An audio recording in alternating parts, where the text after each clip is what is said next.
사랑하는 여러분, 성경에 예수님께서 하신 말씀 중에 짤막한 말씀이 있다면 바로 오늘 본문 28절의 말씀일 것입니다. 이 말씀은 가상 7연 가운데 5번째 말씀입니다. 내가 목마르다, 내가 목마르다. 우리 주님께서 십자가의 고통의 절정에 토해내신 말씀입니다. 주님이 십자가에 받으신 그 고통을 의학적으로 깊이 성찰한 짤막한 책자가 있는데 현대의학을 본 예수님의 고통이라는 책입니다. 저자인 의사인 트루만 데일이라는 의사가 그리스도의 십자가의 정함을 중심으로 이 짤막한 책자를 통해서 그리스도의 십자가의 고통의 현장으로 우리를 인도하고 있는 것입니다. 여러분, 오늘 이 말씀 가운데 여러분 모두가 골고다의 십자가로 나가시기를 바랍니다. 예수님의 육체적인 순환은 여러분 겟세마네 동산에서부터 시작됨을 알 수 있습니다. 이 초반의 고통에서 특별히 하나님께 간절히 기도하실 때 예수님은 피와 같은 땀을 흘리셨다라는 사실입니다.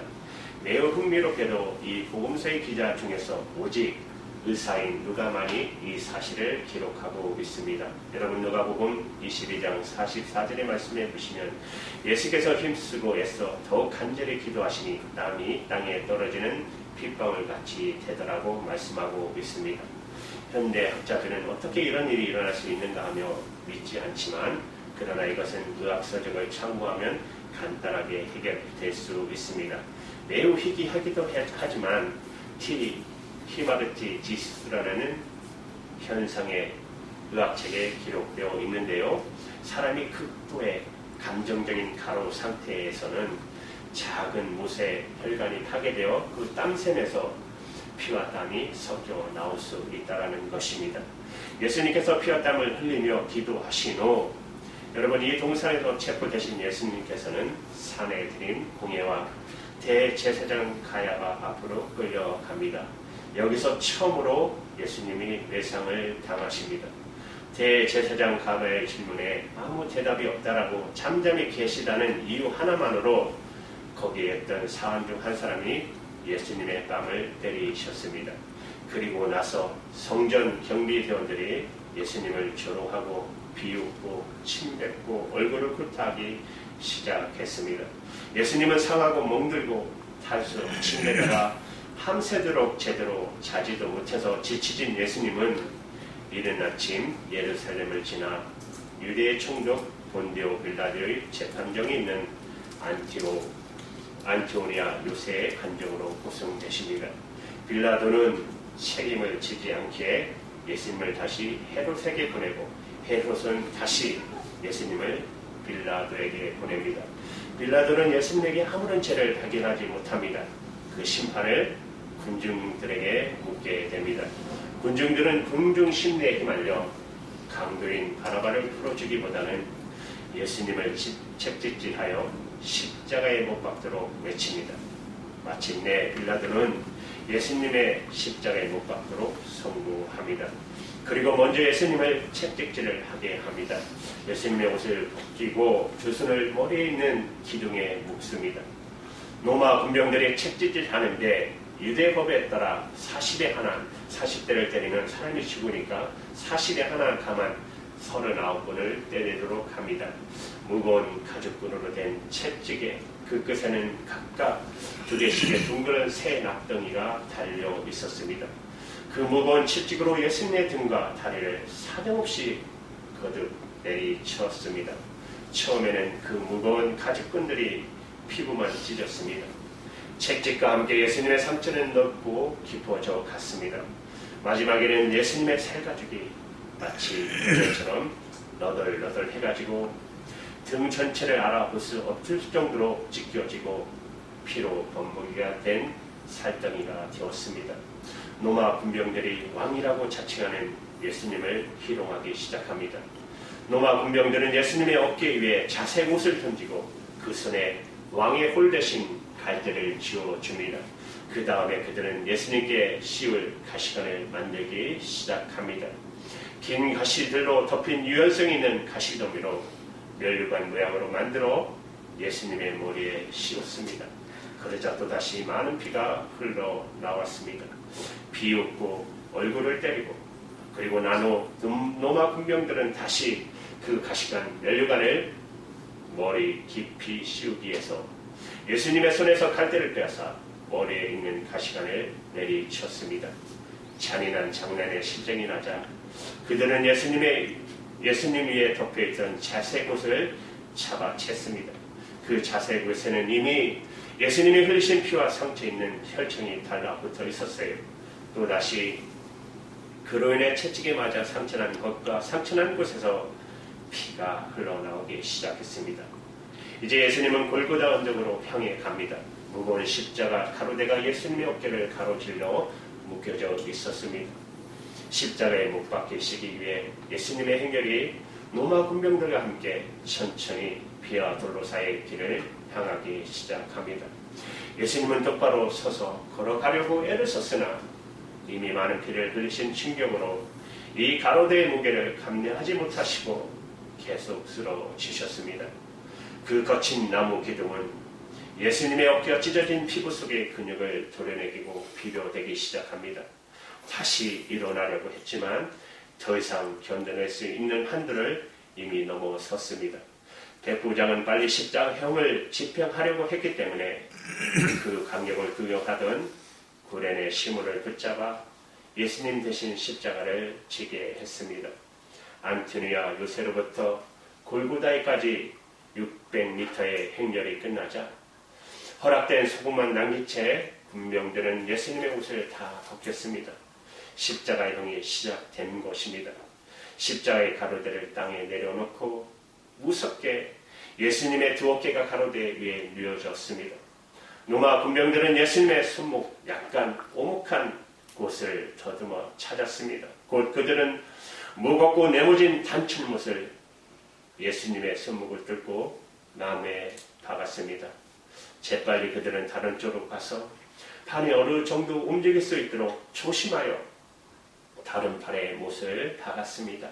로마 군병들은 십자가의 가로대에 세워놓고 나사렛 예수 유대인의 왕이라는 제칼을 그 위에 세웠습니다. 그리고 왼쪽 발을 오른팔에 포개어 발가락을 아래로 향하고 무릎을 적당하게 움직일 수 있게 한 다음 발목에 못 박기 시작한 것입니다.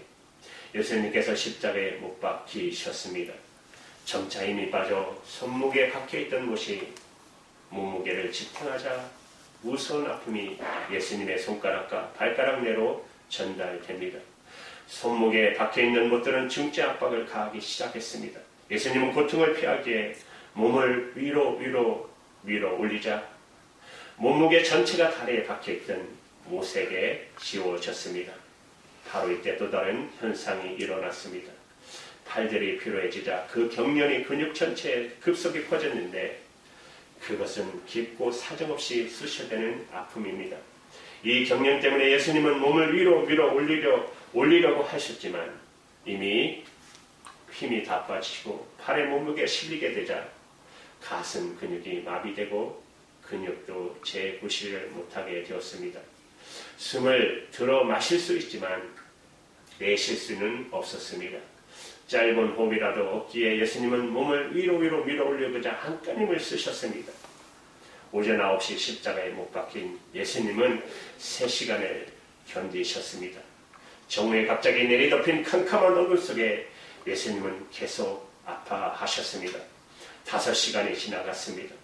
말로 형용할 수 없는 아픈 간절을 마디를 부수는 듯한 경련, 그리고 거친 나무 기둥을 대고 위아래로 몸을 밀어 올리고 내릴 때마다 찢겨진 등허리, 또 찢기는 고통의 시간이 계속되며 또 다른 고통이 몰려왔습니다. 심장이 압박이 되기 시작하자 심하게 으깨는 듯한 고통이 가슴 깊이 파고들었습니다. 이제 거의 모든 것이 끝나가고 있었습니다. 그리고 주님은 마침내 이렇게 절규하신 것입니다. 내가 목마르다. 사랑하는 여러분, 예수님께서 이렇게 고통 가운데 죽으신 이유가 무엇일까요? 예수님이 고통 가운데 죽으신 이유, 여러분, 첫 번째는 참 사람이 되셨기 때문입니다. 여러분, 요한복음은 4복음서 중에 마태, 마가, 누가 복음 중에 요한복음은 예수님의 신성을 증거한 책입니다. 그런데 이 복음서가 예수님의 인간적 고통을 철저하게 모사한 까닭은 무엇입니까? 예수님은 하나님이십니다. 참 하나님이신 예수님이 또한 저와 여러분처럼 참된 사람으로 오셨다는 바로 이 메시지를 증거하고 있는 것입니다. 여러분, 요한복음 1장 14절에 보시면 요한복음은 이런 메시지로 시작함을 알 수 있습니다. 말씀이 육신이 되어 우리 가운데 거하시네 우리가 그 영광을 보니 아버지의 독생자의 영광이요 은혜와 진리가 충만하더라. 사랑하는 여러분, 여기 말씀이 육신이 되어 즉 그분은 참 인간이 되어 이 땅에 오셨다라는 사실입니다. 참 인간으로 오셨기에 생애 전체를 통하여 예수님은 저와 여러분의 사람이 경험하는 모든 고통을 겪으신 것입니다. 예수님께서도 육신을 가지고 계시기 때문에 배가 고프셨고 피곤해 하셨고 목말라 하셨고 병들고 아파하시고 외롭고 시험 받으시고 오해당하시고 배신당하시고 그리고 마지막에 십자가에서 감내할 수 없는 고통을 감내하셨습니다. 주님은 왜 이 고통을 감내하셨을까요? 여러분, 주님은 죄가 없으신 분이십니다. 예수님은 우리의 죄를 대신하기 위해서 이 고통을 받으신 것입니다. 여러분, 히브리서 4장 15절 16절에 이렇게 말씀하고 계세요. 우리에게 있는 대제사장 예수님은 우리의 연약함을 체험하지 아니한 자가 아니요 모든 일에 우리가 한결같이 시험을 받던 자로 돼 죄는 없으시니라. 그러므로 우리가 긍휼하심을 받고 때를 따라 돕는 은혜를 얻기 위하여 보좌 앞에 담대히 나갈 것입니다. 죄를 빼놓고는 우리와 동일한 고통을 받으셨던 예수님. 예수님은 그 고통을 이해하시고 그 고통을 이기지 못하는 사람의 연약함을 아시는 바로 그분은 우리를 이렇게 초청하고 계십니다. 내가 고통을 이해한다. 고통받은 자여 은혜의 보좌 앞으로 나오라. 주님께서는 내 고통을, 내 고독을, 내 아픔을 이해할 수 있는 유일하신 분이십니다. 여러분, 사람은 몰라도 주님은 여러분의 속 깊은 고통까지도 아픔까지도 주님만은 아실 것입니다. 사랑은 맞습니다. 주님께서 이해할 수 없는 고통은 하나도 없습니다. 왜냐하면 주님은 자신이 고통의 사람이셨고 슬픔의 사람이었기 때문입니다. 주님께서 이 고통을 감내하는 삶을 선택하신 것은 참으로 이 땅에 사람이 되어 오셨기 때문입니다. 사랑하는 여러분, 예수님이 고통 가운데 죽으신 이유 두 번째는 하나님의 계획을 이루기 위해서였습니다. 28절에 보시면 오늘 본문에 이외 예수께서 모든 일이 이미 이룬 줄 아시고 성경으로 응하게 하려 하사. 여러분, 여기서 성경으로 응하게 하려 하사는 말씀이 중요합니다. 무슨 성경을 응하게 하려 함일까요? 구약 성경 시편 69편 21절을 보시면 메시아에 대한 놀라운 약속이 기록되어 있습니다. 여러분 한번 같이 읽을까요? 69편 21절 시작. 저희가 쓸개를 나의 식물로 주며 달할 때에 초로 마시었사오니. 여러분, 요한복음 19장 29절에 예수님이 목마르다고 말씀하신 후 사람들이 보인 반응을 기록하고 있습니다. 보십시오. 29절에 거기 신포도주가 같이 담긴 그릇이 있는지라 사람들이 신포도주를 먹으면 해용을 웃을 죄며 예수의 입에 대니라. 바로 이것은 정확하게 시편 69편 21절의 말씀의 성취인 것입니다.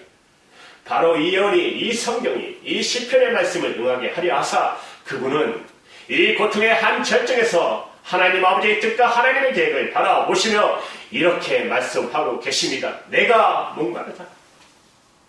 이 목마름의 고통, 이것은 그분이 우리 구주가 되기 위해 받으시고 견디셔야만 했던 고난의 한 부분이었다는 사실입니다.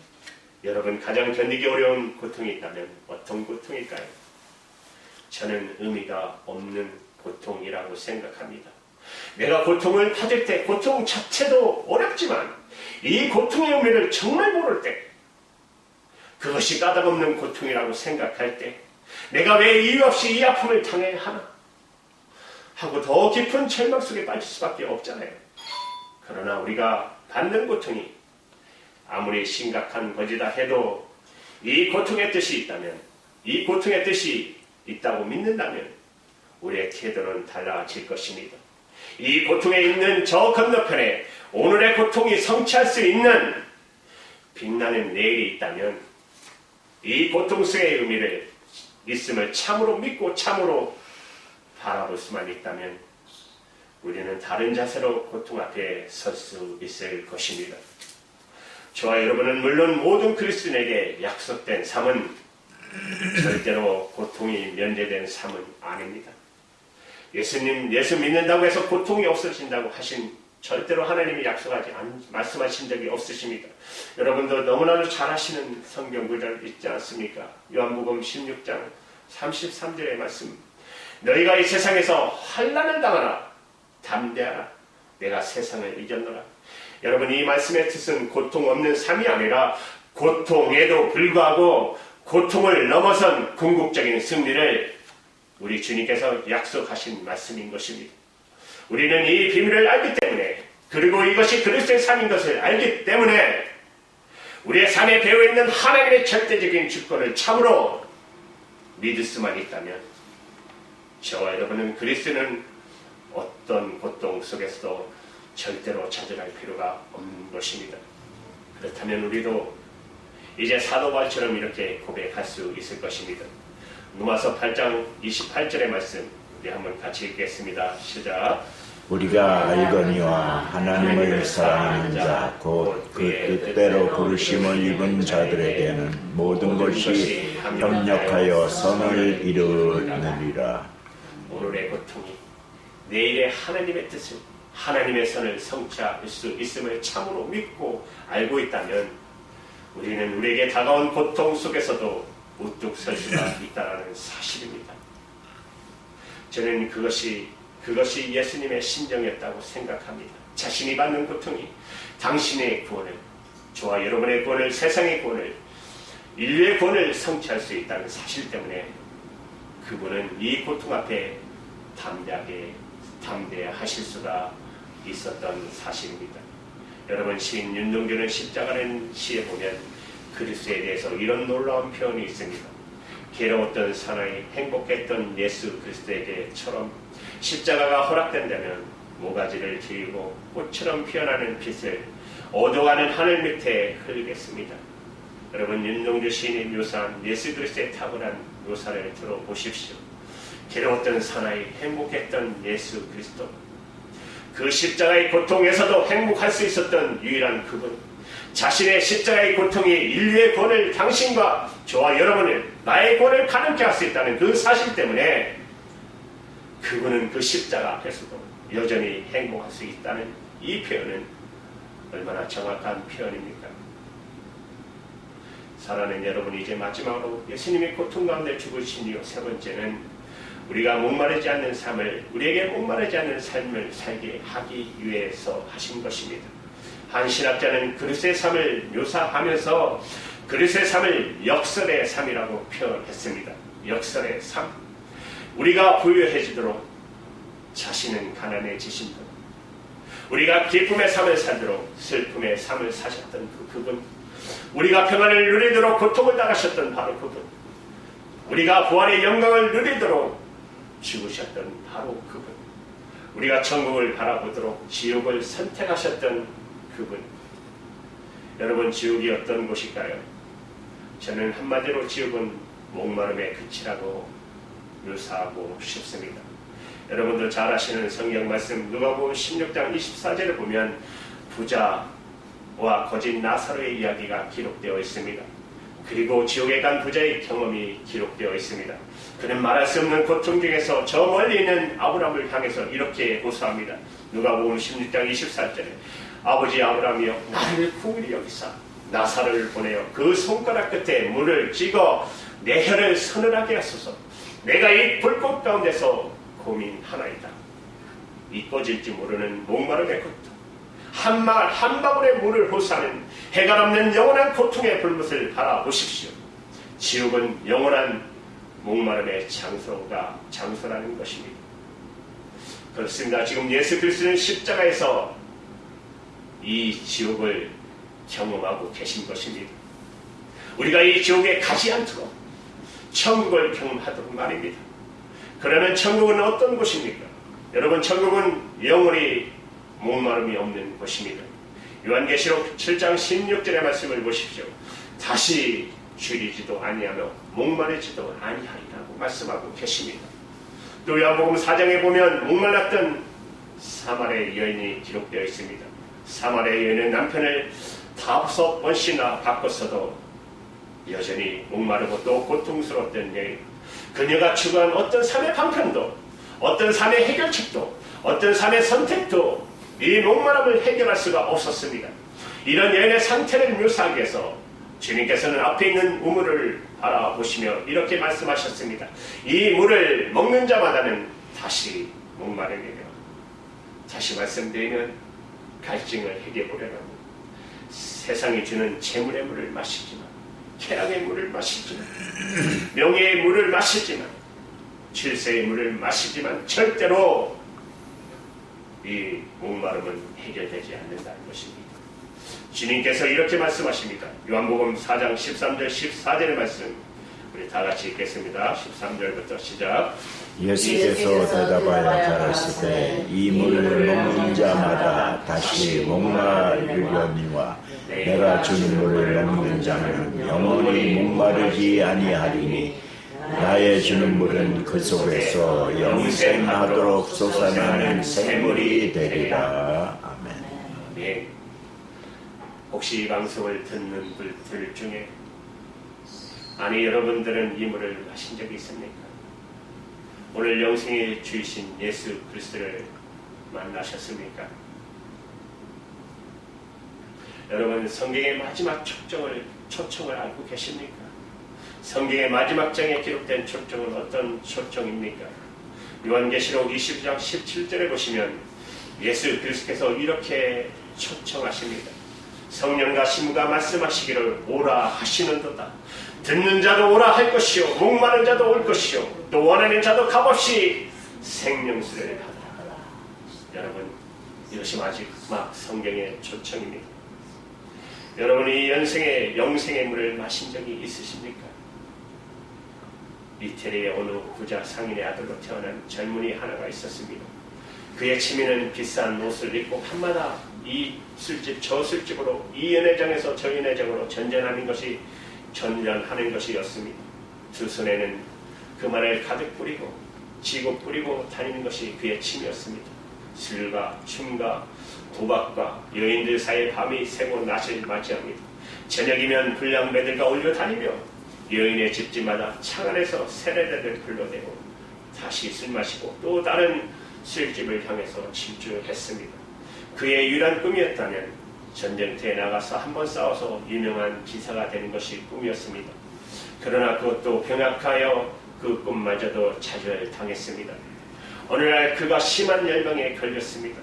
밤새 자지 못하고 괴로웠던 새벽녘 그의 귓전에 전혀 낯선 한 음성이 들려왔습니다. 너는 왜 너의 삶의 주인을 따르고자 하지 않느냐? 정신이 번쩍 들었어요. 그가 묻습니다. 당신은 누구십니까? 그 앞에 골고다의 십자가 형상이 그 눈앞에 전개되기 시작했습니다. 그는 자기 죄를 위하여 십자가에 못 박힌 예수 그리스도를 만나게 됩니다. 그가 맞이한 그날의 새벽은 너무나도 달랐습니다. 그는 미친 사람처럼 하늘을 바라보고 웃기 시작했습니다. 그의 삶은 완전히 달라졌습니다. 친구들은 도대체 너에게 무슨 일이 일어나냐고 물었습니다. 그는 이렇게 대답합니다. 나는 사랑에 빠졌습니다. 그는 그날부터 새로운 사랑의 순례자의 삶을 살기 시작합니다. 가난한 자를 도와주기 시작합니다. 병든 자를 찾아가 기도해주기 시작합니다. 지친 사람들을 위로하고 베풀고 섬기며 사랑했습니다. 그날 새벽부터 시작해서 그의 삶이 끝나는 그 순간까지 만나는 사람마다 이는 이렇게 고백하고 다녔습니다. 나의 사랑, 나의 전부이신 예수님이시여. 그가 그 유명한 아시스의 사랑의 선자 성 프란체스코였습니다. 그가 인생 가운데 달리는 해결할 수 없었던 이 목마름이 그날 새벽 자기를 위해서 못 박히신 예수 그리스도를 만나는 그 순간 그의 인생의 모든 갈증은 다 사라졌습니다. 그리고 그의 삶의 유일한 고백은 이거였습니다. 나의 사랑, 나의 전부신 예수님. 여러분 모두는 이 예수님을 그리스도를 만나셨습니까? 그렇다면 저와 여러분도 고백할까요? 나의 사랑, 나의 전부이신 예수님 사랑합니다. 예수님 사랑합니다. 다시 한번 고백해요. 나의 사랑, 나의 전부이신 예수님 사랑합니다. 시작. 나의 사랑, 나의 전부이신 예수님을 사랑합니다. 기도하시겠습니다.